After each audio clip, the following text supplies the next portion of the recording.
I'm Jeremy, and I used to think I had the perfect marriage. My wife Sarah and I had been together for 8 years, and when she got promoted to VP of Sales at Henderson Tech, I was genuinely happy for her. She'd worked hard, or so I thought. Jeremy, we need to make this party absolutely perfect, Sarah said 2 weeks before the event, her eyes sparkling with an intensity I hadn't seen in months.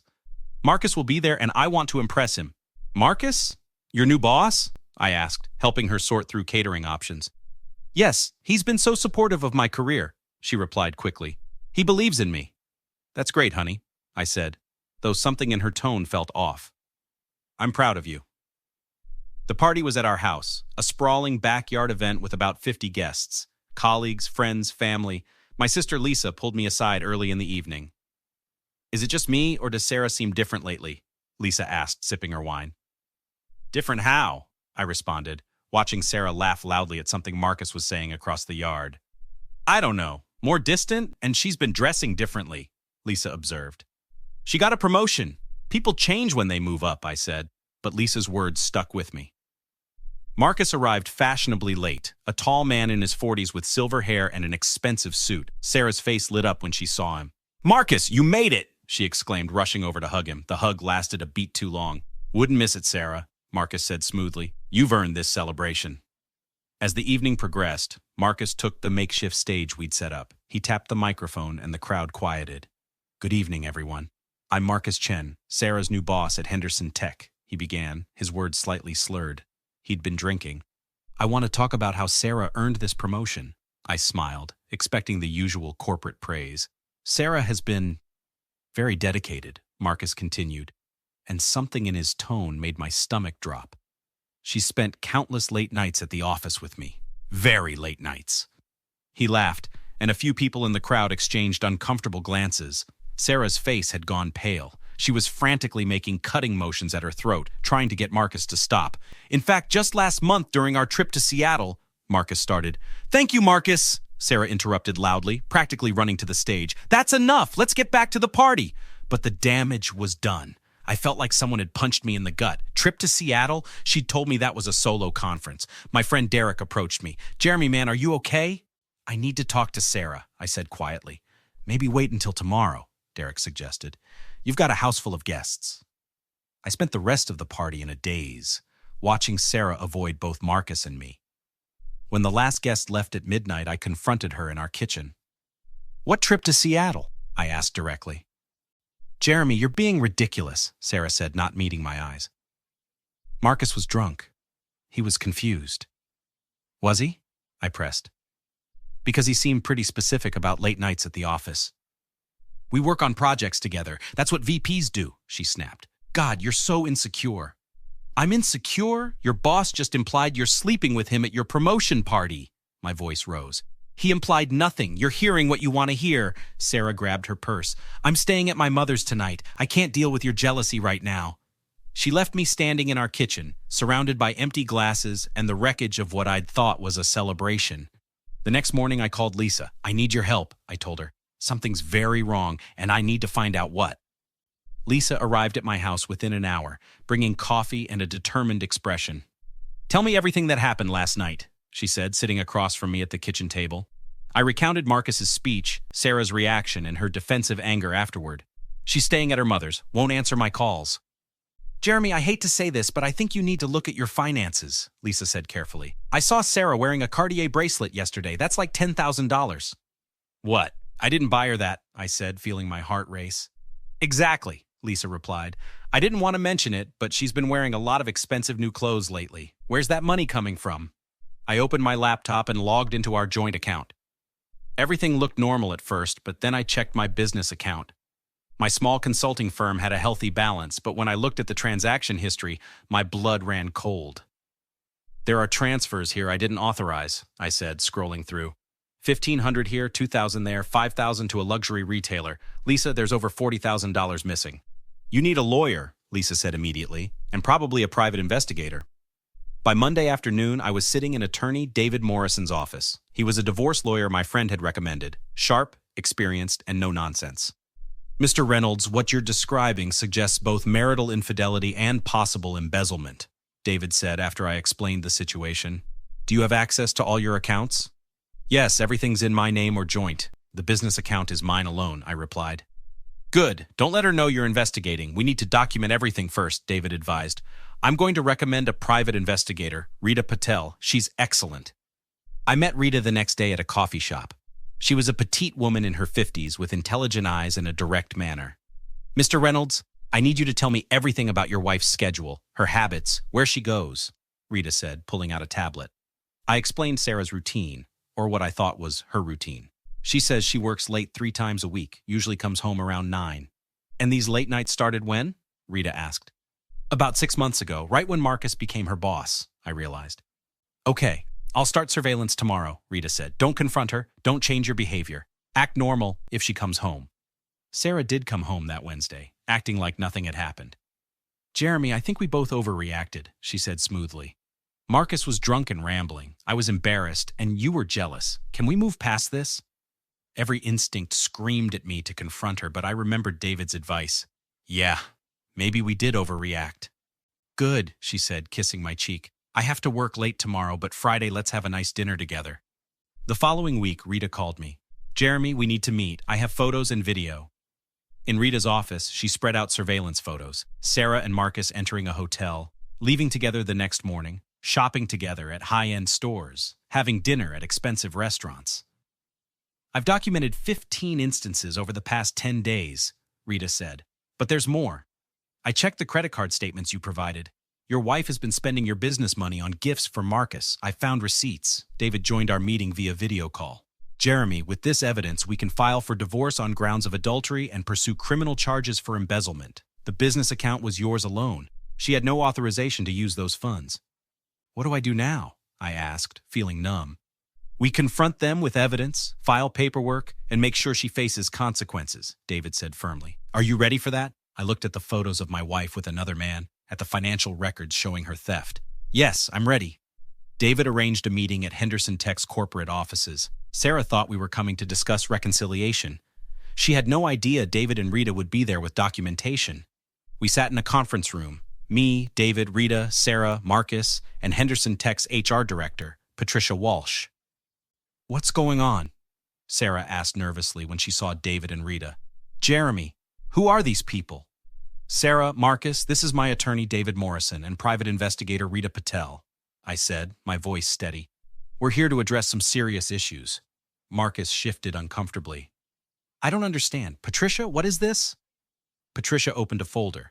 Mr. Chen, Mr. Reynolds has presented evidence of an inappropriate relationship between you and Mrs. Reynolds. As you know, our company policy prohibits relationships between supervisors and direct reports. That's absurd, Sarah said quickly. Jeremy, you can't seriously believe, Rita interrupted, sliding photos across the table. These were taken over the past 2 weeks. You and Mr. Chen entering the Riverside Hotel 14 times, shopping together at Nordstrom, Tiffany's, and Cartier, having dinner at Maestro's every Friday night. Sarah's face drained of color. Marcus stared at the photos silently. Additionally, David said, pulling out financial documents, Mrs. Reynolds has been embezzling money from her husband's business account to fund these activities. Over $43,000 in unauthorized transfers over 6 months. I didn't embezzle anything, Sarah protested. That's our money. Actually, it's Jeremy's business account. You have no legal access to it, yet you transferred funds repeatedly, David corrected. That's theft, Patricia looked at Marcus. Mr. Chen, did you know Mrs. Reynolds was using potentially stolen funds to purchase gifts for you? I didn't ask where the money came from, Marcus stammered. Sarah said she'd received a bonus. A bonus you authorized, correct? David asked pointedly. The room fell silent. Marcus's face had gone red. Sarah told me she deserved the promotion, Marcus finally said. She said she'd been overlooked for years. So you promoted your mistress and gave her bonuses while she stole from her husband to impress you, Rita summarized bluntly. Sarah stood up abruptly. Jeremy, please, can we talk privately? This is all a misunderstanding. Sit down, Sarah, I said coldly. We're past private conversations. You lied to me for 6 months. You stole from my business. You destroyed our marriage. I love you, she said desperately. This thing with Marcus, it was a mistake. I'll pay back every penny. With what money? I asked. The money you stole, or maybe Marcus will give it to you, David continued. Mrs. Reynolds, I'm filing for divorce on grounds of adultery. Additionally, we're pursuing criminal charges for embezzlement. Mr. Chen Henderson Tech should be aware that this relationship raises questions about Mrs. Reynolds' promotion and compensation. Patricia closed her folder. Mr. Chen, Mrs. Reynolds, you're both suspended pending a full investigation. Security will escort you out. You can't do this, Sarah shouted. Jeremy, tell them to stop. I tried to tell you to stop, I said quietly. At the party, when Marcus was giving his speech and you looked panicked, that was your chance to come clean. Instead, you lied to my face. 2 security guards appeared at the door. Jeremy, please, Sarah begged, tears streaming down her face. Don't do this. We can fix this. There's nothing to fix, I said, standing up. You made your choices. Now you live with the consequences. As they led Sarah and Marcus out, Patricia turned to me. Mr. Reynolds, on behalf of Henderson Tech, I apologize. We'll cooperate fully with any legal proceedings. Thank you, I said, shaking her hand. David and Rita gathered their materials. That went well, Rita said as we left the building. Now comes the legal process. 3 months later, I sat in David's office for our final meeting. Lisa was with me for support. Jeremy, I have excellent news, David said, smiling broadly. The divorce is final. Sarah signed the settlement this morning. What are the terms? I asked. You keep the house, your business, all assets. She gets nothing, David explained. Additionally, she's agreed to pay restitution of $43,000 plus interest. She'll be making monthly payments for the next 5 years. Lisa squeezed my hand. That's wonderful. What about the criminal charges? Sarah pled guilty to embezzlement. She received 2 years probation, community service, and the restitution order, David said. She has a criminal record now, which will impact her future employment. And Marcus? I asked. Henderson Tech fired him for ethics violations, David replied. He lost his pension. His reputation in the industry is destroyed, and he's facing a lawsuit from the company for the bonuses he inappropriately authorized. Sarah was also terminated, obviously. Rita joined us via video call. Jeremy, I wanted to check in. How are you doing? Better than I expected, I admitted. Some days are hard, but mostly I feel free. That's normal, Rita assured me. You did everything right. You gathered evidence, worked with professionals, and let the system handle it. Did Sarah try to contact you? Lisa asked. She called last week, I said. Crying, apologizing, saying she made a terrible mistake and asking if we could talk. What did you say? David asked. I told her we have nothing to discuss. Everything goes through you now, I replied. Then I blocked her number. Good, David said approvingly. She made her choices. She chose Marcus, chose stealing from you, chose lying. Those consequences are hers to bear. Lisa added, I saw her at the grocery store yesterday. She looked awful. Apparently she's living with her mother and working retail. She asked me to tell you she's sorry, Lisa continued. She wanted another chance to explain. I shook my head. There's nothing to explain. I saw the photos. I saw the bank statements. I heard her lies. Some betrayals can't be forgiven. Absolutely right, Rita agreed. You know what impressed me about you, Jeremy? You stayed calm. You didn't do anything rash. You didn't confront them violently. You used the legal system exactly as it's designed to be used. David pulled out a final document. This is the deed to your house, now solely in your name. And here's confirmation that all your accounts are secured. She has no access to anything of yours. Thank you, David. Thank you, Rita, I said sincerely. I couldn't have done this without both of you. That's what we're here for, David said. How's your business doing? Actually, it's thriving, I replied. Without the financial drain Sarah created, I've been able to expand. I hired 2 new consultants last month. Lisa smiled. See, this is your fresh start. You're rebuilding. I am, I agreed. It's strange, I thought my life was over when I discovered the truth, but really it was just beginning. Marcus tried to contact you too, didn't he? Rita asked. Yes, through a mutual friend, I confirmed. Wanted to apologize, explain his side? And, David prompted. I told the friend that Marcus is a middle-aged man who had an affair with a married employee, gave her a promotion she didn't earn, and helped her steal from her husband. His side doesn't matter, I said firmly. Perfect response, Rita said. Jeremy, you handled this entire situation with integrity. That's rare. David stood up, extending his hand. You're officially free. No more legal entanglements with Sarah. You can move forward completely.